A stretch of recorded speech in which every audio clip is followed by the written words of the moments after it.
পাও দেখো রুমের ভেতর এন্ট্রি করতেই কিন্তু বেশ সুন্দর একটা সিলিং এর মধ্যে চারিপাশে কিন্তু স্পটলাইট দিয়ে ডিজাইন করা রয়েছে। বিশেষ করে প্রিয়জনকে নিয়ে কিন্তু তোমরা এখানে একটা দারুণ কোয়ালিটি টাইম কিন্তু স্পেন্ড করতে পারবে। তোমরা একদম সুন্দর লাক্সারি একটা রুম কিন্তু মনে হচ্ছে, দেখো পুরো লাক্সারি একটা রুম। দেখো এই জানলাটা কিন্তু খুলে দিলে ঠিক এরকম ভাবে একটা সুন্দরভাবে যারা গরমকালে আসবে এত সুন্দর দেখো ভিউ। তা কোথাকার জানো তো?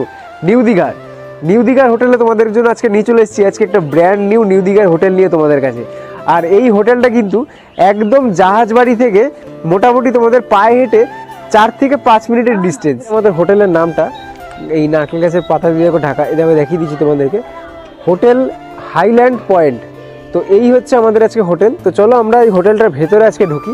এখানে আনম্যারিড কাপল যারা অবিবাহিত থাকে তাদের কি অ্যালাউ আছে? অ্যালাউ আছে, ডকুমেন্টস দিলে অ্যালাউ আছে। ডকুমেন্টস দিতে হবে। কি ডকুমেন্টস লাগবে? আধার কার্ড, ভোটার কার্ড যা হলে যে কোনো একটা। আর বয়সের কি ম্যাটার আছে? 18 থেকে উপরে। 18-র উপরে হতে হবে। বলছি তোমাদের এখান থেকে সমুদ্র বিচটা কত দূর, যেটা সবাই জানতে চায়? 5 থেকে 7 মিনিট হেঁটে হেঁটে। 5 থেকে 7 মিনিট, মানে নিউ দীঘার যেটা স্নান করার বিচটা আর কি, 5 থেকে 7 মিনিট দূরত্বে হাঁটা পথে, তাই তো? হাঁটা পথে। আচ্ছা, হোটেলের যে নাম্বারটা আমি শো করছি ডিসপ্লেতে, সেই নাম্বারটা যখন ফোন করবে অবশ্যই ফোন করে কিন্তু আমার চ্যানেলের নামটা বলবে যে ডিস্ক বং রাইডার চ্যানেলের ভিডিও দেখে তোমরা ফোন করেছো।